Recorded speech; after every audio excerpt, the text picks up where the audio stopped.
Здраво и добро дојдовте во уште едно видео, каде што ова видео ќе збориме за ензимска кинетика и ова ќе биде едно воведно видео. И првично ќе разгледаме некои општи концепти од хемиска кинетика. И да започнеме. Да речеме дека во хемијата имаме одредена хемиска реакција каде што А преминува во Б. И ти сакаш да измериш брзината на оваа хемиска реакција.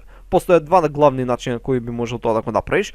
Првото е да ја измериш промената во концентрацијата на Б за дадена единица време, или пак можеш да мериш промената во концентрацијата на А за дадена единица време.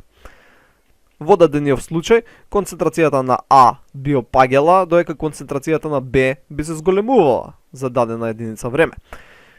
Некогаш е попрактично да се мери промена на концентрација на Б, некогаш е попрактично да се мери промена на концентрација на А. И во овој случај ти би добил исти вредности без разлика на кој начин би пресметал, бидејќи стехиометријата е 1:1. Но, ако би рекле дека за се една молекула на А се добиваат две молекули на Б, во тој случај зголемувањето на концентрацијата на Б ќе биде дупло поголемо од падот на концентрацијата на А. Односно, ако би земале некои прости бројки, можеме да речеме дека првично сме започнале со 3 мола на 1 литар, и за отприлика 1 час сме добиле 2 мола така на 1 литар. Додека, ако ја меревме концентрацијата Б, ќе добиевме дека за тој 1 час всушност сме добиле од 0 мола така на литар, сме добиле всушност 2 мола на литар. Така што ако ја меревме концентрацијата Б, ќе добиевме дека брзината е 2 мол на литар добро на час, додека би било 1 мол така на час. Иако не се изразува вака брзината, но битно ми е да добиете главната идеја. Сега, во хемијата најчесто реакциите не се толку едноставни да една молекула преминува во друга, него имаме повеќе молекули кои влегуваат во интеракција и најчесто добиваат и повеќе продукти. Така што би имале А плюс Б влегува во интеракција и се добива С плюс Д, или пак се добива само С. Значи постојат различни варијанти. Ќе речеме дека се добиваат С плюс Д. И во овој случај ти можеш да мериш промената на концентрацијата на С и Д за дадена единица време, или промената на концентрацијата на А и Б за дадена единица време. Нормално е дека може да има различни стехиометриски коефициенти, например, една молекула на А влегува во интеракција со две молекули на Б и се добива една молекула на С и една молекула на Д. Значи треба да се имаат многу работи во предвид, но ние сега нема тука да разгледуваме хемија, едноставно ова е колку да добиете некој општ увид. Сега, брзината од што се ќе зависи. Значи рековме дека брзината ќе биде промената на концентрацијата на што и да мериме за дадена единица време, но од што ќе зависи колку брзо би се променувала концентрацијата. Постојат повеќе фактори. Првите најочигледни фактори се температура,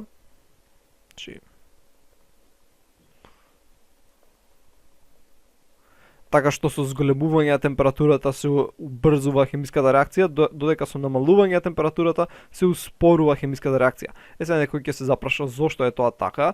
Едноставно, ако се замислите еден сад, каде што треба да се сретнат молекулите А и Б со цел да се случи хемиската реакција, да речеме дека зелениве молекули се А, додека, не знам, жолтиве се Б, така што за да се случи хемиската реакција, они треба да се сретнат и да се судрат на соодветен начин, тоа е на колизиона теорија, че треба да се сретнат и да се судрат на соодветен начин, со зголемување на температурата, они повеќе ќе се движат, бидејќи тоа е температура. Колку е средната кинетичка вредност на молекулите во даден објект. Сега, со зголемување на температурата, они повеќе ќе се движат, така? Ако повеќе се движат, поголеми се шанси дека ќе се судрат на соодветен начин и дека ќе се случи хемиска реакција. Вред. И така што со зголемување на температурата за секој 10 степени Целзиусови, така зголемување на температурата за 10 степени Целзиусови или пак келвини, брзината на хемиската реакција, беззависно дали тоа е органски или неоргански систем, се забрзува за 2 пати. Значи се зголемува брзината за 2 пати. Иначе брзината бележиме со 2. Друг фактор кој влијае е притисок. Сега очигледно е зошто притискот би влијаел, бидејќи за да го зголемиме притисокот треба да го намалиме волуменот, така што ако садов го направам помал, тоа ќе значи дека во помал простор молекуливе треба да се движат, односно поголеми се шансите дека ќе се сретнат Океј, значи во помал волумен побрзо ќе се сретнат молекулите. Тоа значи дека со зголемување на притисокот, со зголемување на P, се зголемува и брзината на хемиската реакција. Друг фактор од кој зависи брзината на хемиска реакција е концентрација на реактантите.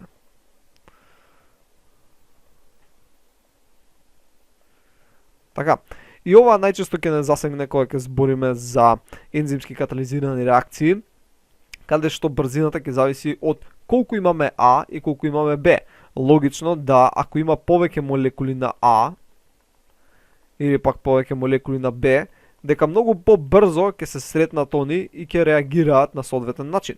Ако имавме една молекула на А и една молекула на Б, ќе требаше многу долго време додека они се најдеа и се судрат на соодветен начин. Така ако имавме по една молекула, они додека се најдат ќе помине доста време. Така што е поголема концентрацијата на реактантите, е поголема и брзината. Така значи поголема концентрација, поголема брзина. Но исто така не зависи само од концентрацијата, него има една константа која е различна за коефициент, може да го наречеме, која е различна за секоја хемиска реакција. И затоа обично брзината е еднаква на К по концентрацијата например на А, по Б и така натаму. Обично така се бележи, но нема се да навлегуваме повеќе во општа хемија, но запамтете го ова К, зашто понатаму ќе ни се најде. Друго нешто од што зависи брзината на хемиска реакција е површината врз која се одвива. Тоа нема нас толку да не интересира кога ќе збориме за ензимски катализирани реакции, затоа нема да елаборирам. Друго нешто е всушност pH на средината. И ова обично не е толку битно за неоргански хемиски реакции, но е многу битно за органски хемиски реакции. Поточно биохемиски кои се катализирани од страна на ензими. Постојат и други фактори од кои зависи брзината, но ние нема да навлегуваме во истите. Значи тоа ќе остане повеќе за општа, односно неорганска хемија. Сега, да напоменам дека не сите хемиски реакции мора да се одвиваат до крај. Односно, ако идеме со претходниот пример, А не мора секогаш да иде само до Б, него може и Б да се врати назад до А. И ова го бележиме на следниот начин, така со две стрелки, каде што едната иде кон Б, другата кон А, али го пишуваме на следниот начин, така значи имаме А, стрелка кон Б и стрелка назад кон А, само што се како полустрелки, така значи го нема овој вака дел нааму. Значи како полустрелки ги бележиме.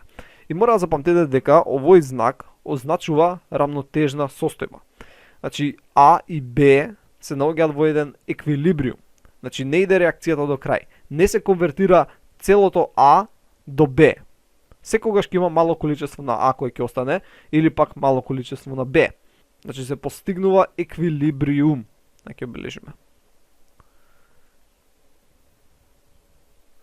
Односно реакцијата не тече до крај. И ова е многу често кај хемиските реакции. Сега, малце повеќе да го објасниме овој еквилибриум. Еквилибриум не значи дека имаме иста концентрација, односно количество на А и исто количество на Б. Него, секоја различна хемиска реакција има различен сооднос на А и Б при кој постигнува еквилибриум. Што мислам со тоа? Да речеме дека имаме овдека А кој иде до Б и дека Б назад повторно се враќа до А. И дека оваа хемиска реакција се наоѓа во еквилибриум во тој момент кога, сега нема да користам концентрација, него ќе користам како број на молекули, кога имаме 10 молекули на А и имаме 1000 молекули на Б. Во ред? Значи при ова количество на молекули, оваа хемиска реакција се наоѓа во еквилибриум. Океј, може да имаме друга хемиска реакција, пред С иде до Д и назад, каде што во еквилибриум се наоѓа кога имаме, например, 20 молекули на С и, не знам, ќе речеме 200 молекули на Д. Ја намерно ги користам овие бројки, колку да биде поедноставно. Ќе направиме дека и трета хемиска реакција.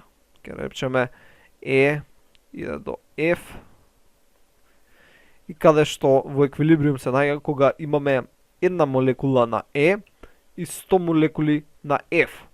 Но сега прашање, што ако доведам во дадениот сад, значи ова е некој сад каде што ги имаме молекулите А и Б, што ако доведам, например, уште 1010 молекули на B.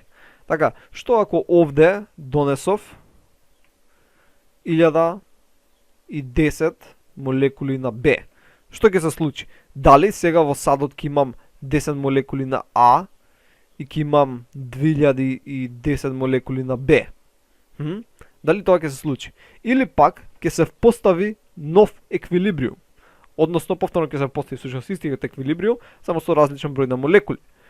Односно ќе се добијат 20 молекули на А кои ќе бидат во еквилибриум со 2000 молекули на Б. И гледате дека соодносот помеѓу А и Б е повторно ист.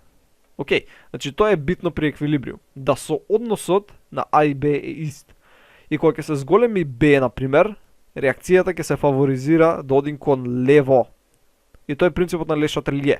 Значи, повторно ќе се постави истиот еквилибриум, односно соодносот помеѓу А и Б секогаш ќе биде исти.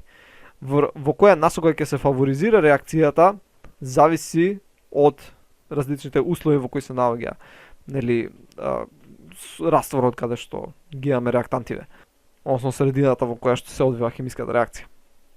Сега, можете некој од вас можеби запримети дека всушност соодносот помеѓу А и Б е истиот што и помеѓу Е и Ф. Односно, го бележиме на следниот начин. Значи, бележиме дека К еквилибриум е еднакво на, пример, Б врз А. Тоа е еднакво на 100. Така, бидејќи имам 1000 врз 10, тоа е еднакво на 100. Ако го бележиме за Е и Ф, во тој случај, ги бележам тука со друга боја, Е врз, односно Ф, се извинувам, Ф врз Е е еднакво исто така на 100. Тоа значи дека К, големо К, значи ова не е мало К, него е големо К, за Ф и Е и за Б и А е исто, 100. Во ред. Ја овдека намерно користев кој други бројки, кој можемски да ве збунам, но всушност е истиот сооднос. А овде соодносот кој е? 20 и 200. Тоа исто е како да има 10 и 100. Односно соодносот е 10. Кој ќе поделиме 100 со 10, ќе се добие 10. Ај тоа ќе го забележам исто овде. Ќе бележиме D делено со C. И тоа ќе биде еднакво, нели, на 10. Така што без разлика колкаво количество имаме на D и на C, соодносот помеѓу D и C ќе биде 10. Океј, во однос сметајќи дека D ќе го делиме со C.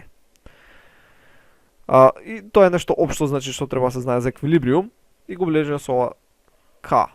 Океј, каде што често, нели, се користи константна дисоцијација, може KA, KB, но сега ќе бележиме KEQ, како K за еквилибриум. Сега ќе преминеме на нешто што се нарекува ред на хемиска реакција. Односно, како брзината на хемиската реакција зависи од концентрацијата на реактантите.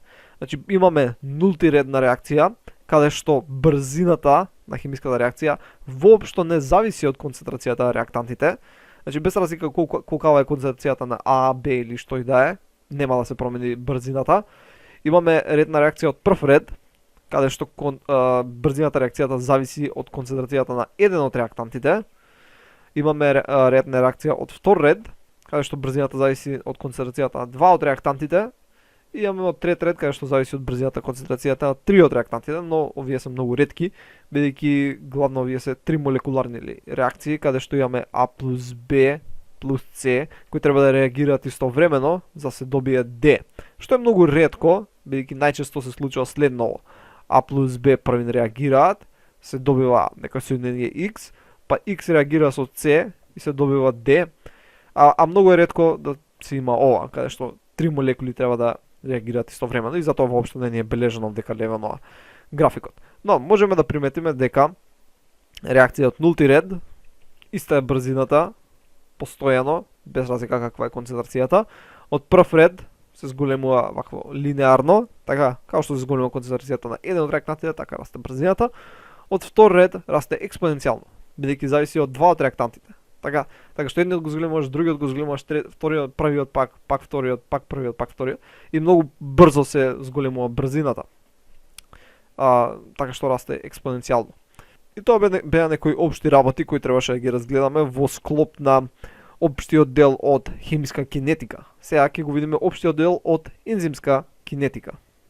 Во ред, до сега би требало да ви е познат овој општ облик на ензимски катализирана реакција, каде што имаме ензим кој реагира со супстрат, се добива интермедииран ЕС комплекс, се добива ЕП и на крај се ослободува ензимот химски на променет и супстратот сега го имаме конвертирано во продукт. И овој општ хемиски облик ние кој го симплифицираме до следниот, каде што Е реагира со С, се добива интермедиирано соединение ЕС и да тоа директно до Е плюс П. Сега гледате дека овдека го исклучивме ЕП, интермедиираниот комплекс, бидејќи ретко ќе ни биде од интерес, и исто така ја исклучуваме повратната реакција. Значи гледате дека овдека имаме повратна реакција, додека во следниот симплифициран облик ја нема повратната реакција. Зошто е тоа така? Бидејќи за да се случи повратната реакција, треба да има многу големо количество на П, односно многу голема концентрација на П, што во инвиво системи, така, значи во живи клетки, тоа скоро никогаш не се случува, бидејќи П секогаш ќе биде одма искористен за нешто. Океј, така што никогаш неговата концентрација не се зголемува значително, за да може да се одвие обратната реакција. Бидејќи, нели, како што спомнав, сме на принципот на Le Chatelier, каде што тоа горе, со цел да се одвие обратната реакција, треба да имаме промена во еквилибриумот, а најчесто нема доволно голема промена на П, не се зголемува доволно, со цел да иде обратно, барем, како што спомнав, не во живи клетки, така што ја исклучуваме повратната реакција, воопшто не ја сметаме. Иако во инвитро услови, така како имаме со ензими, работиме во садови, каде што немаме живи клетки, користиме само за конверзија на одредени супстрати, во тој случај може да има повратна реакција, бидејќи ние ќе го оставиме тоа и си тече долго време и П ќе почне да се акумулира, бидејќи не е, викам, ако работиме во инвитро, не во жив систем, нема кој да го искористува П, и тоа ќе се акумулира и на крај ќе се собере толку многу што ќе биде фаворизирана повратната реакција и ќе се случи таа. Но повторно напоменувам, во инвиво системи, во живи клетки, П секогаш одма се користи, така што никогаш не се зголемува значително концентрацијата на П и затоа ја немаме повратна реакција. Океј, значи тоа се некои општи работи кои сакам да ги спомнам.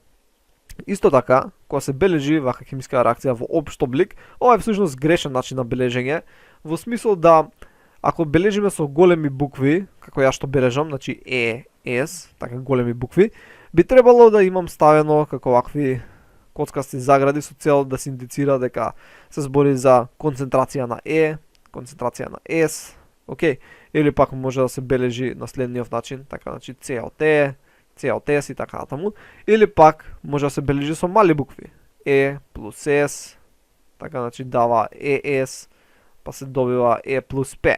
Океј, значи тоа исто така е правилно.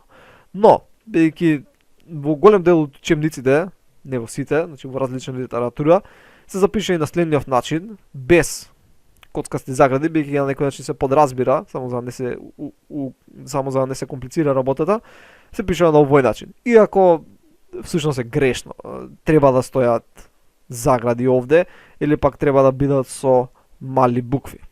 Но окей, ќе го игнорираме тој проблем.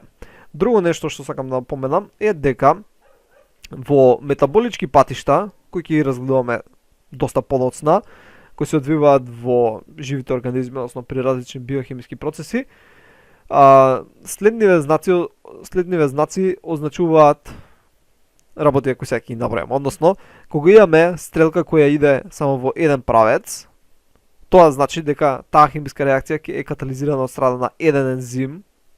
Океј? Кога имаме стрелка која иде во двата правца, но е на следниот начин, значи само една линија, во тој случај имаме повторно реакција која е катализирана само од страна на еден ензим, но тој ензим може да иде и напред и назад. Односно, да носи реакцијата кон десно или кон лево. Океј? И дека имаме следниот знак, кој значува дека имаме хемиска реакција која може да иде и кон десно и кон лево, но е катализирана од страна на два различни ензими. Значи ензим 1 и ензим 2. Океј, во некоја литература овие хемиски знаци се користат наизменично, така што има некоја која е катализирана само од еден ензим, а се користи повратниот знак. Во некоја литература е на следниот начин како што објаснив, така што нема некои збунки. Иако овие хемиски знаци може да означуваат други работи, кои се користат чисто за хемија, јас зборам што се подразбира кога се збори за метаболички патишта во биохемија. Значи, повратни вака стрелки катализирани од страна на два различни ензими, стрелка со една линија во двата правца, али само од страна на еден ензим. Ваков е например лактат дехидрогеназа ензимот, кој иде во двата правца, но е само еден ензим кој го прави тоа. Ова ќе спомнам повторно кога ќе збориме за метаболички патишта. Друго нешто овдека сега што ќе спомнеме е дека брзината на секој од овие чекори има различна константа. И те се бележат на следниот начин. Значи овдека се бележи K1, овдека се бележи K-1 или пак во некоја литература, како што ние ќе користиме, го бележат K2, а овде го бележат K3. Додека во некоја литература овдека е K-1, а ова е K2. Така што не настават конфузии, може да се бележи на двата начина. Ај ќе бележам дека на страна двата начина. Тоа беше едниот. Другиот начин е всушност со црвена боја K1, K2, K3. Значи со бела боја е едниот начин на бележење, со црвена боја е другиот начин на бележење. Значи може го сретнете на двата начина, јас ќе го користам црвениот начин. Значи ова со црвената боја што е бележено. Значи тоа се двата начина кои може да се бележат. Различните константи на брзина за различни чекори во оваа хемиска реакција. Тоа беа некои општи работи кои само сакав да ги спомнам, зашто понатаму ќе ги сретнуваме и да не ги објаснувам, значи затоа е ова воведно видео. Сега овдека имаме некои работи кои се повторно општи за тоа како зависи брзината на хемиската на ензимски катализираната реакција, односно како зависи ензимската активност овдека е бележено во однос на различни параметри. Прво е како зависи ензимската активност во однос на температурата. Сега, како што спомнав претходно, брзината на сите хемиски реакции се зголемува со зголемување на температурата. За секој 10 степени отприлика имаме дуплирање. Но, тоа не може да иде indefinitely до бескрајност во случај на ензимските реакции, бидејќи ензимите мора да запамтите дека се протеини, така да имаат сложена тридимензионална структура. При висока температура се нарушуваат водородните врски, вандервалсовите сили и некои други хемиски интеракции, така што ензимот ја губи нативната конформација, односно денатурира. Значи при висока температура ензимот денатурира, односно ја губи својата ензимска активност, својата каталитичка моќ. Значи денатурира при висока температура. И затоа температурата во живите системи е приближно до најоптималната што може да работат ензимите, односно ензимите ја постигнуваат најчесто, нормално има различни ензими во различни организми, во различни делови од телото, во различни органи, но најчесто максималната каталитичка активност ја постигнуваат некаде околу 40 степени Целзиусови, иако ние сме на 37. Значи ние сме некаде на 37.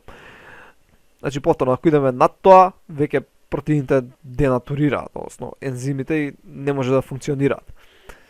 Додека при ниски температури, си се, значи повторно се функционираат, али функционираат многу поспоро, бидејќи се е намалена температурата. Сите хемиски процеси се одвиваат поспоро. Интересно е дека кај некои бактерии оваа крива може да иде дури до 80 степени, значи може да иде дури вака. Ема тие се некои термофилни бактерии. Иако оваа крива е всушност различна за различни ензими во телото, главно значи го има овој облик на ѕвоно. Така се искачува и опаѓа. Наредно нешто што ќе разгледаме е ензимската активност во однос на pH на средината. Значи pH е многу битно кај живите организми и различни ензими преферираат, односно функционираат при различно pH. Така, например, тие кои ни се во желудникот, така кои разградуваат протеини, протеинази, действуваат при по-ниско pH, така при кисела средина, додека тие после кои се у дуоденумот, каде што тука се лачаат различни панкреатични сокови, действуваат на поалкално pH, оптимално. Во ред, значи различни ензими действуваат при различно pH, но тоа не значи дека они секогаш действуваат при најоптимални услови. Бидејќи оптималните услови, мислам, најголемата активност можеби е при одредено pH, но они не се на тоа pH. Можда малце ве збунив.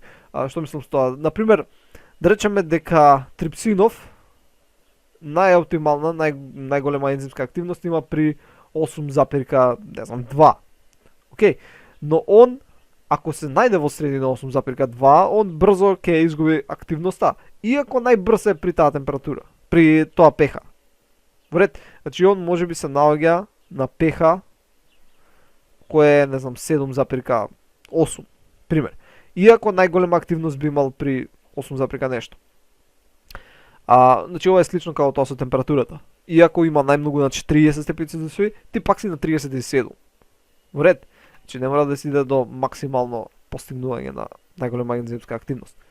И согледувате дека различни ензими имаат различен оптимум при соодветно pH. Сега ќе видиме како всушност влие концентрацијата на ензим, веќе нели спомнавме, брзината химиска реакција зависи од концентрацијата на реактантите. Еден од реактантите е ензимот.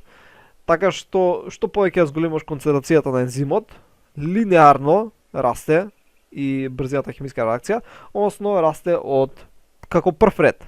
Така, значи прв ред на химиска реакција, тоа беше линеарно. Ако се вратиме овде лево, гледате прв ред расте управа линија, тоа со сина боја што е бележано.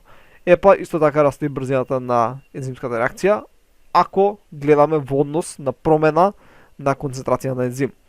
А ако гледаме во однос на промена на концентрација на субстрат, во тој случај имаме нешто што се случува интересно. Имаме ваква крива.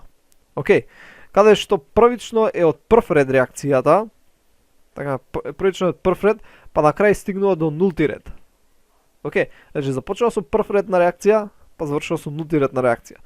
Значи, за ова ќе збориме многу подетално во наредното видео, но гледате дека има некои работи кои се бележени како KM, Vmax и така натаму. Значи ова ќе го разгледаме детално во наредното видео, но само сакам да увидите како изгледа кривата.